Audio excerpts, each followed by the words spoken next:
NovelStream presents The Plattner Story by Herbert George Wells. Whether the story of Gottfried Plattner is to be credited or not is a pretty question in the value of evidence.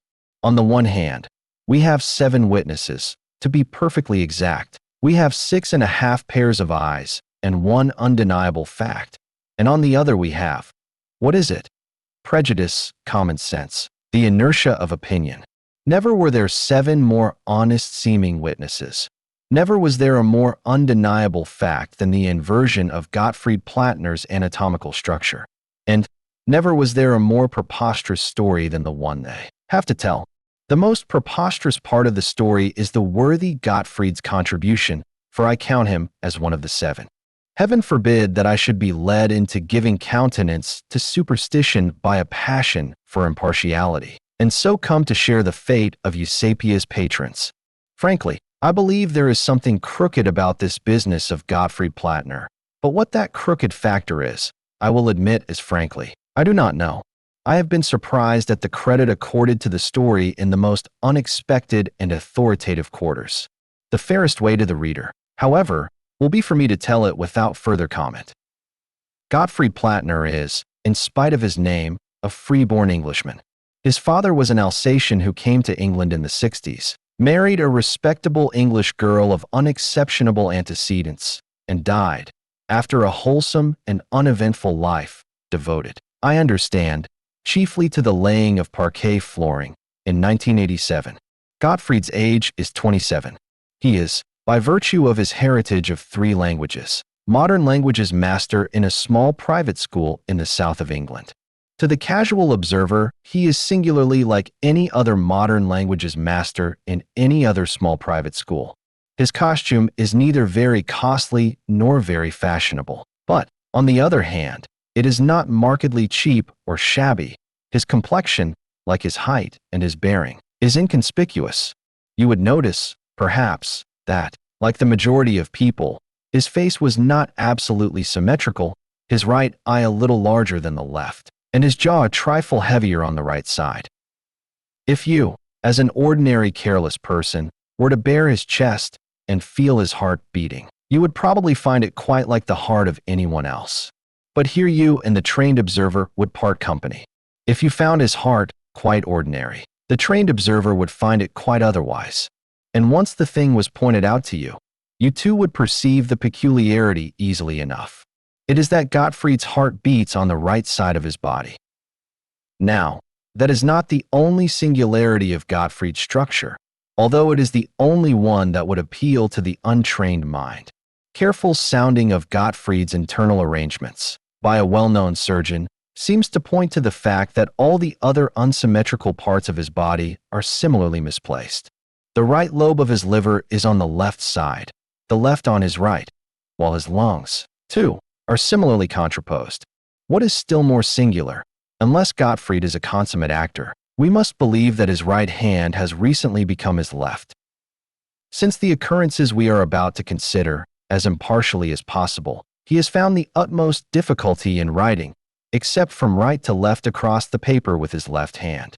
He cannot throw with his right hand. He is perplexed at meal times between knife and fork, and his ideas of the rule of the road, he is a cyclist, are still a dangerous confusion. And there is not a scrap of evidence to show that before these occurrences Gottfried was at all left-handed. There is yet another wonderful fact in this preposterous business. Gottfried produces 3 photographs of himself. You have him at the age of 5 or 6, thrusting fat legs at you from under a plaid frock, and scowling. In that photograph his left eye is a little larger than his right, and his jaw is a trifle heavier on the left side. This is the reverse of his present living conditions. The photograph of Gottfried at 14 seems to contradict these facts, but that is because it is one of those cheap, gem photographs that were then in vogue, taken direct upon metal, and therefore reversing things just as a looking-glass would. The 3rd photograph represents him at 1 and 20, and confirms the record of the others. There seems here evidence of the strongest confirmatory character that Gottfried has exchanged his left side for his right. Yet how a human being can be so changed, short of a fantastic and pointless miracle, it is exceedingly hard to suggest. In one way, of course, these facts might be explicable on the supposition that Plattner has undertaken an elaborate mystification on the strength of his heart's displacement. Photographs may be fudged and left-handedness imitated, but the character of the man does not lend itself to any such theory. He is quiet, practical, unobtrusive, and thoroughly sane from the Nordau standpoint. He likes beer and smokes moderately, takes walking exercise daily, and has a healthily high estimate of the value of his teaching. He has a good but untrained tenor voice and takes a pleasure in singing airs of a popular and cheerful character. He is fond, but not morbidly fond, of reading, chiefly fiction pervaded with a vaguely pious optimism, sleeps well, and rarely dreams. He is, in fact, the very last person to evolve a fantastic fable. Indeed, so far from forcing this story upon the world, he has been singularly reticent on the matter. He meets inquirers with a certain engaging bashfulness is almost the word that disarms the most suspicious. He seems genuinely ashamed that anything so unusual has occurred to him. It is to be regretted that Plattner's aversion to the idea of post-mortem dissection may postpone, perhaps forever, the positive proof that his entire body has had its left and right sides transposed. Upon that fact, mainly the credibility of his story hangs. There is no way of taking a man and moving him about in space, as ordinary people understand space, that will result in our changing his sides. Whatever you do, his right is still his right, his left is left. You can do that with a perfectly thin and flat thing, of course. If you were to cut a figure out of paper, any figure with a right and left side, you could change its sides simply by lifting it up and turning it over. But with a solid it is different. Mathematical theorists tell us that the only way in which the right and left sides of a solid body can be changed is by taking that body clean out of space as we know it, taking it out of ordinary existence, that is, and turning it somewhere outside space. This is a little abstruse, no doubt, but anyone with any knowledge of mathematical theory will assure the reader of its truth. To put the thing in technical language, the curious inversion of Plattner's right and left sides is proof that he has moved out of our space into what is called the fourth dimension, and that he has returned again to our world. Unless we choose to consider ourselves the victims of an elaborate and motiveless fabrication, we are almost bound to believe that this has occurred. So much for the tangible facts. We come now to the account of the phenomena that attended his temporary disappearance from the world. It appears that in the Sussexville Proprietary School, Plattner not only discharged the duties of modern languages master, but also taught chemistry, commercial geography, bookkeeping, shorthand, drawing, and any other additional subject to which the changing fancies of the boys' parents might direct attention. He knew little or nothing of these various subjects, but in secondary as distinguished from board or elementary schools, knowledge in the teacher is, very properly, by no means so necessary as high moral character and gentlemanly tone. In chemistry, he was particularly deficient, knowing, he says, nothing beyond the three gases, whatever the three gases may be. As, however, his pupils began by knowing nothing and derived all their information from him, this caused him, or anyone, but little inconvenience for several terms. Then a little boy named Wibble joined the school, who had been educated, it seems, by some mischievous relative into an inquiring habit of mind. This little boy followed Plattner's lessons with marked and sustained interest, and in order to exhibit his zeal on the subject, brought, at various times, substances for Plattner to analyze. Plattner, flattered by this evidence of his power of awakening interest and trusting to the boy's ignorance, analyzed these, and even made general statements as to their composition.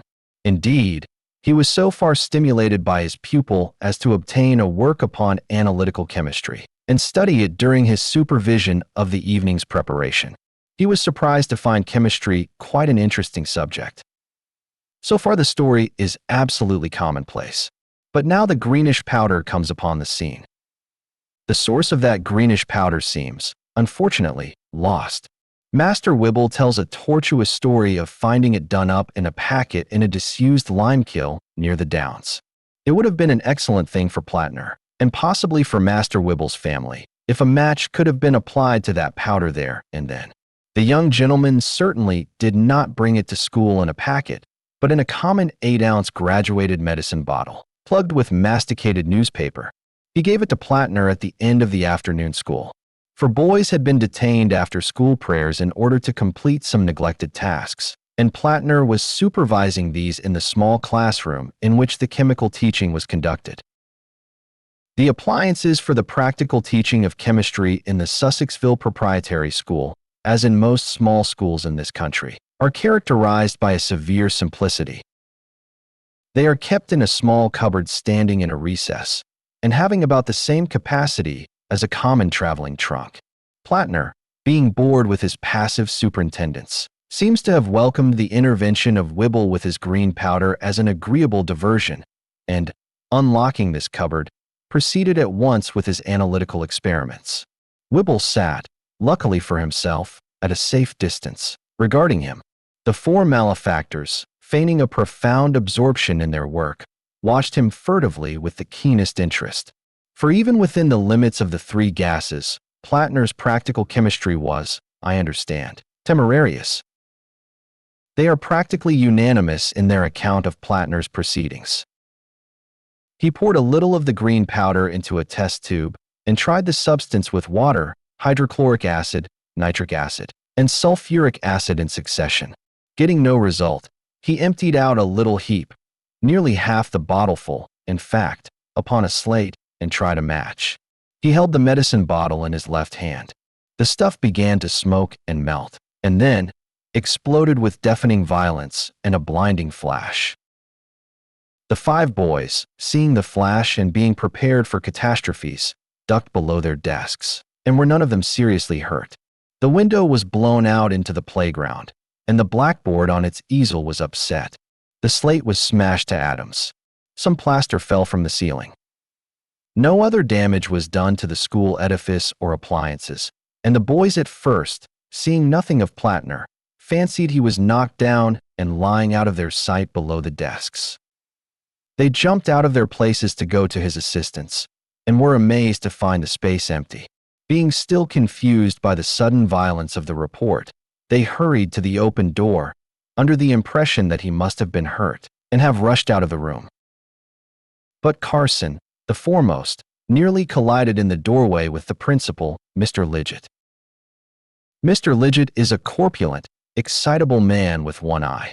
The boys describe him as stumbling into the room, mouthing some of those tempered expletives irritable schoolmasters accustom themselves to use, lest worse befall. "Wretched Mumpchinser," he said, "where's Mr. Plattner?" The boys are agreed on the very words. Wobbler, sniveling puppy, and Mumpchinser are, it seems, among the ordinary small change of Mr. Lidgett's scholastic commerce. "Where's Mr. Plattner?" That was a question that was to be repeated many times in the next few days. It really seemed as though that frantic hyperbole, blown to atoms, had for once realized itself. There was not a visible particle of Plattner to be seen, not a drop of blood nor a stitch of clothing to be found. Apparently, he had been blown clean out of existence and left not a rack behind, not so much as would cover a sixpenny piece, to quote a proverbial expression. The evidence of his absolute disappearance as a consequence of that explosion is indubitable. It is not necessary to enlarge here upon the commotion excited in the Sussexville Proprietary School and in Sussexville and elsewhere by this event. It is quite possible, indeed, that some of the readers of these pages may recall the hearing of some remote and dying version of that excitement during the last summer holidays. Lidgett, it would seem, did everything in his power to suppress and minimize the story. He instituted a penalty of 25 lines for any mention of Plattner's name among the boys, and stated in the schoolroom that he was clearly aware of his assistant's whereabouts. He was afraid, he explains, that the possibility of an explosion happening, in spite of the elaborate precautions taken to minimize the practical teaching of chemistry, might injure the reputation of the school, and so might any mysterious quality in Plattner's departure. Indeed, he did everything in his power to make the occurrence seem as ordinary as possible. In particular, He cross-examined the 5 eyewitnesses of the occurrence so searchingly that they began to doubt the plain evidence of their senses. But, in spite of these efforts, the tale, in a magnified and distorted state, made a 9 days wonder in the district, and several parents withdrew their sons on colorable pretexts. Not the least remarkable point in the matter is the fact that a large number of people in the neighborhood dreamed singularly vivid dreams of Plattner during the period of excitement before his return, and that these dreams had a curious uniformity. In almost all of them, Plattner was seen, sometimes singly, sometimes in company, wandering about through a coruscating iridescence. In all cases, his face was pale and distressed, and in some he gesticulated towards the dreamer. One or two of the boys, evidently under the influence of nightmare, fancied that Plattner approached them with remarkable swiftness, and seemed to look closely into their very eyes. Others fled with Plattner from the pursuit of vague and extraordinary creatures of a globular shape. But all these fancies were forgotten in inquiries and speculations when, on the Wednesday next, but one after the Monday of the explosion, Plattner returned. The circumstances of his return were as singular as those of his departure. So far as Mr. Lidgett's somewhat choleric outline can be filled in from Plattner's hesitating statements, it would appear that on Wednesday evening, towards the hour of sunset, the former gentleman, having dismissed evening preparation, was engaged in his garden, picking and eating strawberries, a fruit of which he is inordinately fond. It is a large old-fashioned garden, secured from observation, fortunately, by a high and ivy-covered red brick wall. Just as he was stooping over a particularly prolific plant, there was a flash in the air and a heavy thud, and before he could look round, some heavy body struck him violently from behind. He was pitched forward, crushing the strawberries he held in his hand, and that so roughly that his silk hat, Mr. Lidgett adheres to the older ideas of scholastic costume, was driven violently down upon his forehead and almost over one eye. This heavy missile, which slid over him sideways and collapsed into a sitting posture among the strawberry plants, proved to be our long-lost Mr. Gottfried Plattner in an extremely disheveled condition. He was collarless and hatless, his linen was dirty, and there was blood upon his hands. Mr. Lidgett was so indignant and surprised that he remained on all fours, and with his hat jammed down on his eye, while he expostulated vehemently with Plattner for his disrespectful and unaccountable conduct. This scarcely idyllic scene completes what I may call the exterior version of the Plattner story, its exoteric aspect. It is quite unnecessary to enter here into all the details of his dismissal by Mr. Lidgett. Such details, with the full names and dates and references, will be found in the larger report of these occurrences that was laid before the Society for the Investigation of Abnormal Phenomena.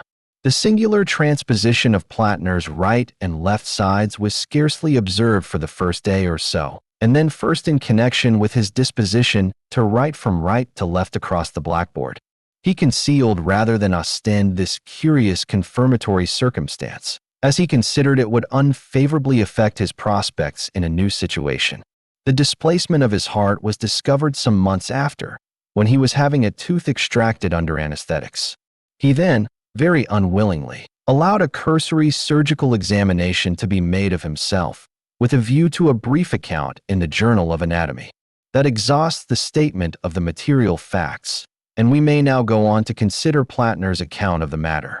But first, let us clearly differentiate between the preceding portion of this story and what is to follow. All I have told thus far is established by such evidence as even a criminal lawyer would approve. Every one of the witnesses is still alive.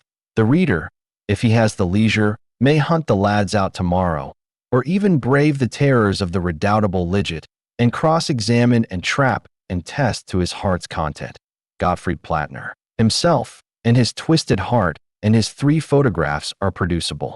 It may be taken as proof that he did disappear for 9 days as the consequence of an explosion, that he returned almost as violently, under circumstances in their nature annoying to Mr. Lidgett, whatever the details of those circumstances may be, and that he returned inverted, just as a reflection returns from a mirror.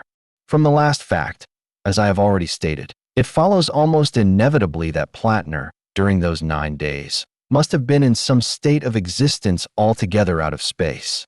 The evidence to these statements is, indeed, far stronger than that upon which most murderers are hanged. But for his own particular account of where he had been, with its confused explanations and well-nigh self-contradictory details, we have only Mr. Gottfried Plattner's word. I do not wish to discredit that, but I must point out what so many writers upon obscure psychic phenomena fail to do, that we are passing here from the practically undeniable to that kind of matter which any reasonable man is entitled to believe or reject as he thinks proper. The previous statements render it plausible. Its discordance with common experience tilts it towards the incredible. I would prefer not to sway the beam of the reader's judgment either way, but simply to tell the story as Plattner told it to me. He gave me his narrative, I may state, at my house at Chislehurst, and so soon as he had left me that evening, I went into my study and wrote down everything as I remembered it. Subsequently, he was good enough to read over a typewritten copy, so that its substantial correctness is undeniable. He states that at the moment of the explosion, he distinctly thought he was killed. He felt lifted off his feet and driven forcibly backward.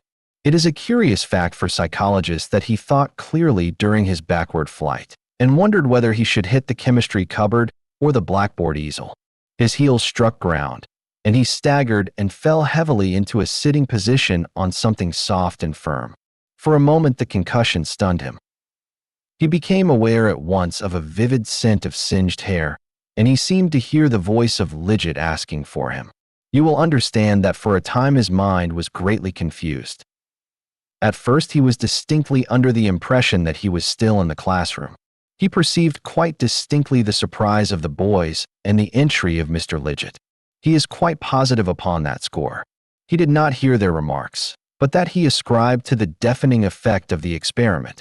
Things about him seemed curiously dark and faint, but his mind explained that on the obvious but mistaken idea that the explosion had engendered a huge volume of dark smoke.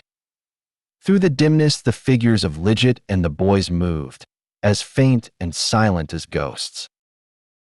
Plattner's face still tingled with the stinging heat of the flash. He was, he says, all muddled. His first definite thoughts seemed to have been of his personal safety. He thought he was perhaps blinded and deafened. He felt his limbs and face in a gingerly manner. Then his perceptions grew clearer, and he was astonished to miss the old familiar desks and other schoolroom furniture about him. Only dim, uncertain, gray shapes stood in the place of these. Then came a thing that made him shout aloud and awoke his stunned faculties to instant activity. Two of the boys, gesticulating, walked one after the other clean through him. Neither manifested the slightest consciousness of his presence. It is difficult to imagine the sensation he felt. They came against him, he says, with no more force than a wisp of mist. Plattner's first thought after that was that he was dead. Having been brought up with thoroughly sound views in these matters, however, he was a little surprised to find his body still about him. His second conclusion was that he was not dead, but that the others were, that the explosion had destroyed the Sussexville Proprietary School and every soul in it except himself. But that, too, was scarcely satisfactory. He was thrown back upon astonished observation. Everything about him was extraordinarily dark. At first it seemed to have an altogether ebony blackness. Overhead was a black firmament. The only touch of light in the scene was a faint greenish glow at the edge of the sky in one direction, which threw into prominence a horizon of undulating black hills. This, I say, was his impression at first. As his eye grew accustomed to the darkness, he began to distinguish a faint quality of differentiating greenish color in the circumambient night. Against this background, the furniture and occupants of the classroom, it seems, stood out like phosphorescent specters, faint and impalpable. He extended his hand and thrust it without an effort through the wall of the room by the fireplace. He describes himself as making a strenuous effort to attract attention. He shouted to Lidget and tried to seize the boys as they went to and fro. He only desisted from these attempts when Mrs. Lidget, whom he, as an assistant master, naturally disliked, entered the room. He says the sensation of being in the world, and yet not a part of it, was an extraordinarily disagreeable one. He compared his feelings, not inaptly, to those of a cat watching a mouse through a window. Whenever he made a motion to communicate with the dim, familiar world about him, he found an invisible, incomprehensible barrier preventing intercourse. He then turned his attention to his solid environment. He found the medicine bottle still unbroken in his hand, with the remainder of the green powder therein. He put this in his pocket and began to feel about him. Apparently, he was sitting on a boulder of rock covered with a velvety moss. The dark country about him he was unable to see, the faint, misty picture of the schoolroom blotting it out, but he had a feeling, due perhaps to a cold wind, that he was near the crest of a hill, and that a steep valley fell away beneath his feet. The green glow along the edge of the sky seemed to be growing in extent and intensity. He stood up, rubbing his eyes. It would seem that he made a few steps, going steeply downhill, and then stumbled, nearly fell, and sat down again upon a jagged mass of rock to watch the dawn. He became aware that the world about him was absolutely silent. It was as still as it was dark, and though there was a cold wind blowing up the hill face, the rustle of grass, the soughing of the boughs that should have accompanied it, were absent. He could hear, therefore, if he could not see, that the hillside upon which he stood was rocky and desolate. The green grew brighter every moment, and as it did so a faint, transparent blood red mingled with, but did not mitigate, the blackness of the sky overhead and the rocky desolations about him. Having regard to what follows, I am inclined to think that that redness may have been an optical effect due to contrast. Something black fluttered momentarily against the livid yellow-green of the lower sky, and then the thin and penetrating voice of a bell rose out of the black gulf below him. An oppressive expectation grew with the growing light. It is probable that an hour or more elapsed while he sat there, the strange green light growing brighter every moment, and spreading slowly, in flamboyant fingers, upward towards the zenith. As it grew, the spectral vision of our world became relatively or absolutely fainter. Probably both, for the time must have been about that of our earthly sunset. So far as his vision of our world went, Plattner, by his few steps downhill, had passed through the floor of the classroom and was now, it seemed, sitting in midair in the larger schoolroom downstairs. He saw the boarders distinctly, but much more faintly than he had seen Lidget. They were preparing their evening tasks, and he noticed with interest that several were cheating with their Euclid riders by means of a crib, a compilation whose existence he had hitherto never suspected. As the time passed, they faded steadily as the light of the green dawn increased. Looking down into the valley, he saw that the light had crept far down its rocky sides, and that the profound blackness of the abyss was now broken by a minute green glow, like the light of a glowworm. And almost immediately the limb of a huge heavenly body of blazing green rose over the basaltic undulations of the distant hills, and the monstrous hill masses about him came out gaunt and desolate, in green light and deep, ruddy black shadows. He became aware of a vast number of ball-shaped objects drifting as thistledown drifts over the high ground. There were none of these nearer to him than the opposite side of the gorge. The bell below twanged quicker and quicker, with something like impatient insistence, and several lights moved hither and thither. The boys at work at their desks were now almost imperceptibly faint. This extinction of our world, when the green sun of this other universe rose, is a curious point upon which Plattner insists. During the otherworld night it is difficult to move about, on account of the vividness with which the things of this world are visible. It becomes a riddle to explain why, if this is the case, we in this world catch no glimpse of the other world. It is due, perhaps, to the comparatively vivid illumination of this world of ours. Plattner describes the midday of the other world, at its brightest, as not being nearly so bright as this world at full moon, while its night is profoundly black. Consequently, the amount of light, even in an ordinary dark room, is sufficient to render the things of the other world invisible, on the same principle that faint phosphorescence is only visible in the profoundest darkness. I have tried, since he told me his story, to see something of the other world by sitting for a long space in a photographer's darkroom at night. I have certainly seen indistinctly the form of greenish slopes and rocks, but only, I must admit, very indistinctly indeed.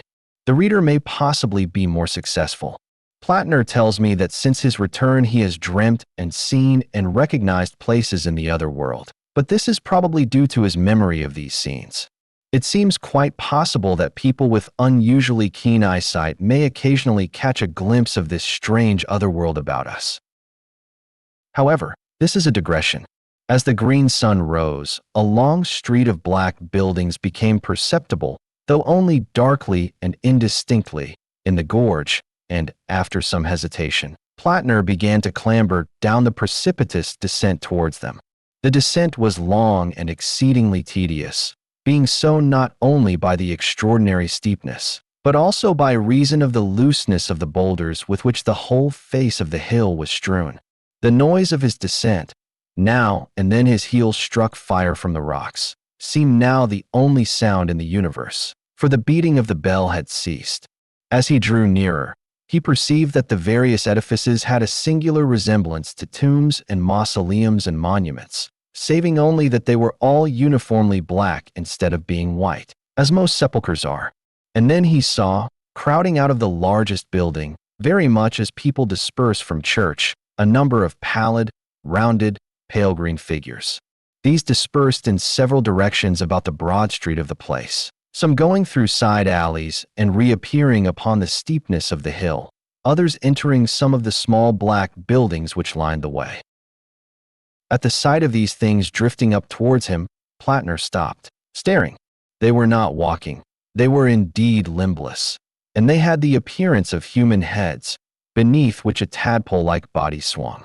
He was too astonished at their strangeness, too full, indeed, of strangeness, to be seriously alarmed by them. They drove towards him, in front of the chill wind that was blowing uphill, much as soap bubbles drive before a draft. And as he looked at the nearest of those approaching, he saw it was indeed a human head, albeit with singularly large eyes, and wearing such an expression of distress and anguish as he had never seen before upon mortal countenance. He was surprised to find that it did not turn to regard him, but seemed to be watching and following some unseen moving thing. For a moment he was puzzled, and then it occurred to him that this creature was watching with its enormous eyes something that was happening in the world he had just left. Nearer it came, and nearer, and he was too astonished to cry out. It made a very faint fretting sound as it came close to him. Then it struck his face with a gentle pat. Its touch was very cold, and drove past him, and upward towards the crest of the hill. An extraordinary conviction flashed across Plattner's mind that this head had a strong likeness to Lidget. Then he turned his attention to the other heads that were now swarming thickly up the hillside. None made the slightest sign of recognition. One or two, indeed, came close to his head and almost followed the example of the first, but he dodged convulsively out of the way. Upon most of them he saw the same expression of unavailing regret he had seen upon the first, and heard the same faint sounds of wretchedness from them. One or two wept, and one rolling swiftly uphill wore an expression of diabolical rage. But others were cold, and several had a look of gratified interest in their eyes. One, at least, was almost in an ecstasy of happiness. Plattner does not remember that he recognized any more likenesses in those he saw at this time. For several hours, perhaps, Plattner watched these strange things dispersing themselves over the hills, and not till long after they had ceased to issue from the clustering black buildings in the gorge did he resume his downward climb.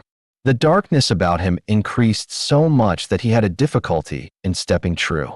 Overhead the sky was now a bright, pale green. He felt neither hunger nor thirst. Later, when he did, he found a chilly stream running down the center of the gorge, and the rare moss upon the boulders, when he tried it at last in desperation, was good to eat. He groped about among the tombs that ran down the gorge, seeking vaguely for some clue to these inexplicable things. After a long time, he came to the entrance of the big mausoleum-like building from which the heads had issued.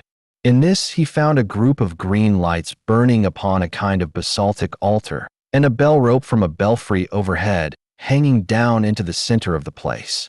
Round the wall ran a lettering of fire in a character unknown to him. While he was still wondering at the purport of these things, he heard the receding tramp of heavy feet echoing far down the street.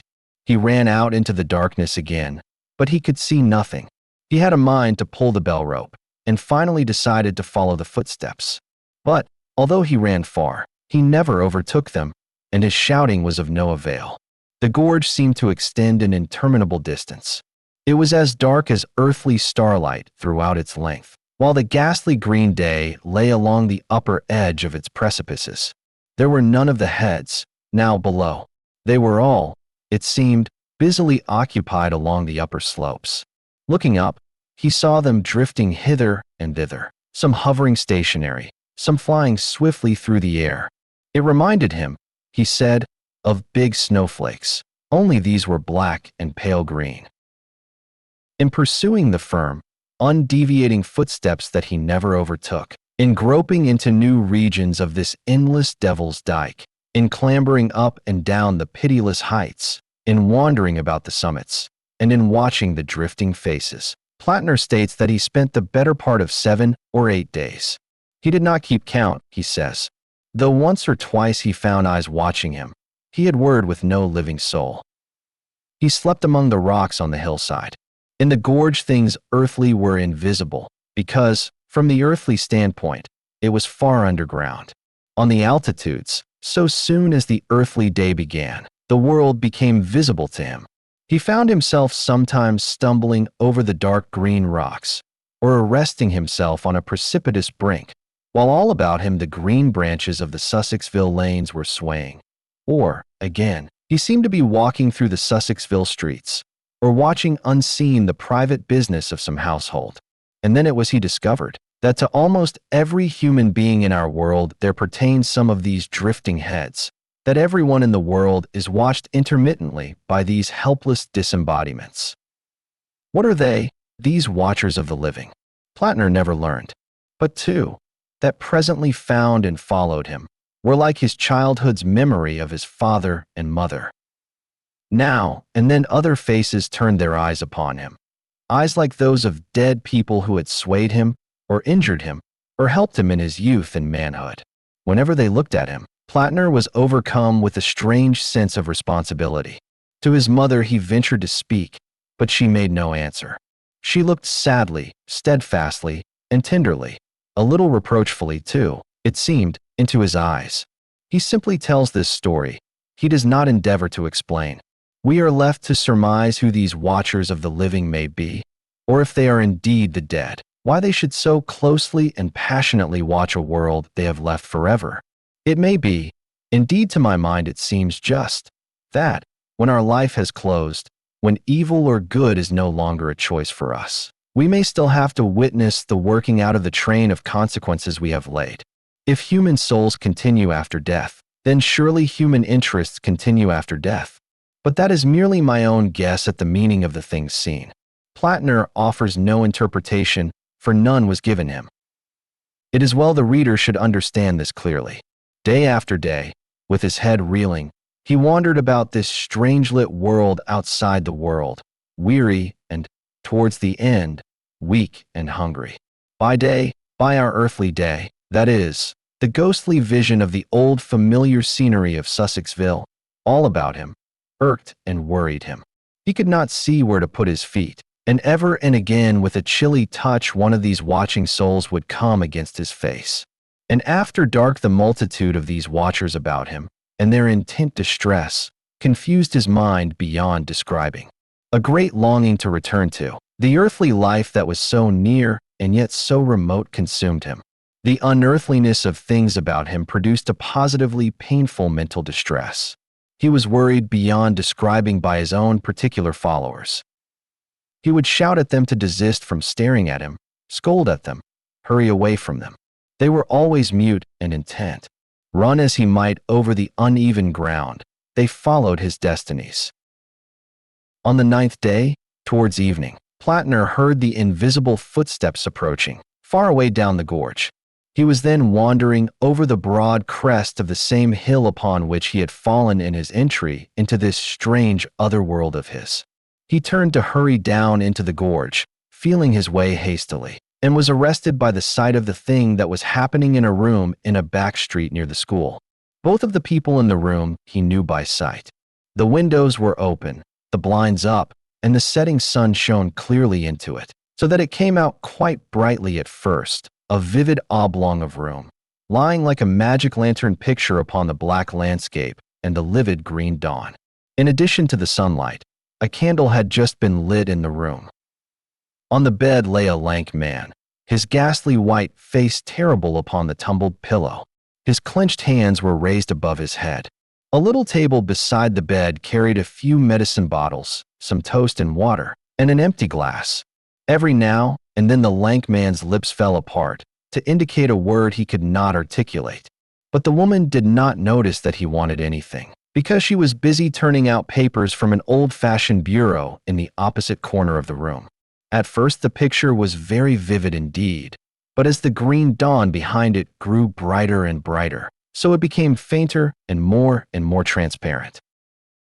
As the echoing footsteps paced nearer and nearer, those footsteps that sound so loud in that other world and come so silently in this, Plattner perceived about him a great multitude of dim faces gathering together out of the darkness and watching the two people in the room. Never before had he seen so many of the watchers of the living. A multitude had eyes only for the sufferer in the room. Another multitude, in infinite anguish, watched the woman as she hunted with greedy eyes for something she could not find. They crowded about Plattner. They came across his sight and buffeted his face. The noise of their unavailing regrets was all about him. He saw clearly only now and then. At other times the picture quivered dimly through the veil of green reflections upon their movements. In the room it must have been very still, and Plattner says the candle flames streamed up into a perfectly vertical line of smoke. But in his ears each footfall and its echoes beat like a clap of thunder. And the faces, too, more particularly near the woman's. One a woman's also, white and clear-featured, a face which might have once been cold and hard, but which was now softened by the touch of a wisdom strange to earth. The other might have been the woman's father. Both were evidently absorbed in the contemplation of some act of hateful meanness, so it seemed, which they could no longer guard against and prevent. Behind were others, teachers, it may be, who had taught ill, friends whose influence had failed. And over the man, too, a multitude, but none that seemed to be parents or teachers. Faces that might once have been coarse, now purged to strength by sorrow. And in the forefront one face, a girlish one, neither angry nor remorseful, but merely patient and weary, and, as it seemed to Plattner, waiting for relief. His powers of description fail him at the memory of this multitude of ghastly countenances. They gathered on the stroke of the bell. He saw them all in the space of a second. It would seem that he was so worked on by his excitement that, quite involuntarily, his restless fingers took the bottle of green powder out of his pocket and held it before him. But he does not remember that. Abruptly the footsteps ceased. He waited for the next, and there was silence, and then suddenly, cutting through the unexpected stillness like a keen, thin blade, came the first stroke of the bell. At that the multitudinous faces swayed to and fro, and a louder crying began all about him. The woman did not hear. She was burning something now in the candle flame. At the second stroke everything grew dim, and a breath of wind, icy cold, blew through the host of watchers. They swirled about him like an eddy of dead leaves in the spring, and at the third stroke something was extended through them to the bed. You have heard of a beam of light.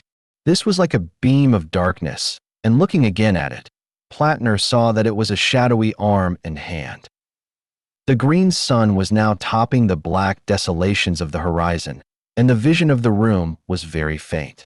Plattner could see that the white of the bed struggled and was convulsed, and that the woman looked round over her shoulder at it, startled.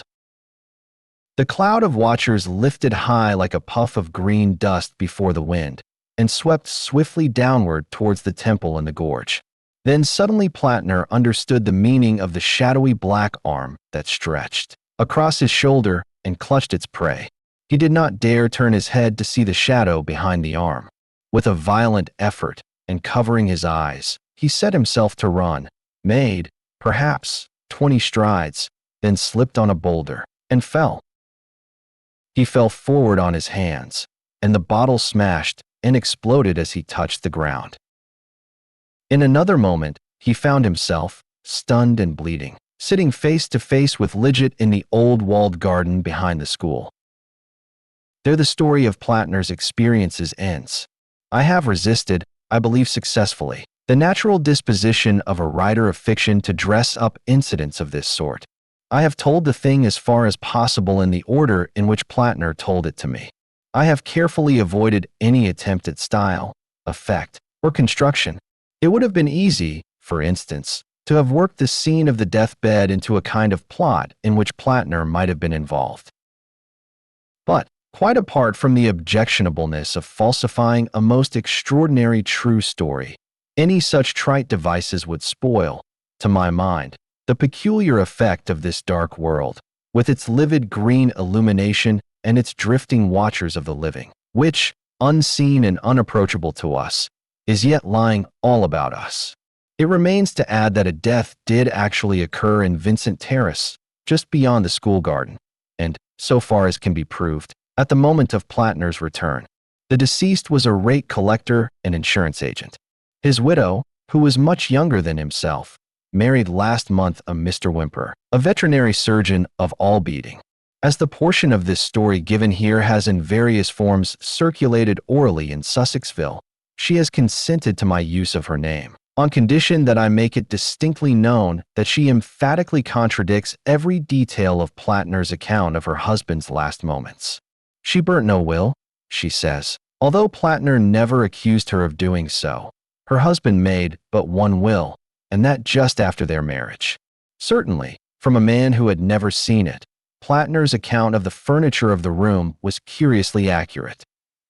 One other thing, even at the risk of an irksome repetition, I must insist upon, lest I seem to favor the credulous, superstitious view. Plattner's absence from the world for 9 days is, I think, proved, but that does not prove his story. It is quite conceivable that even outside space hallucinations may be possible. That, at least, the reader must bear distinctly in mind. Thank you for listening. If you like our recordings, consider liking this video and subscribing to our channel so you don't miss any more audiobooks.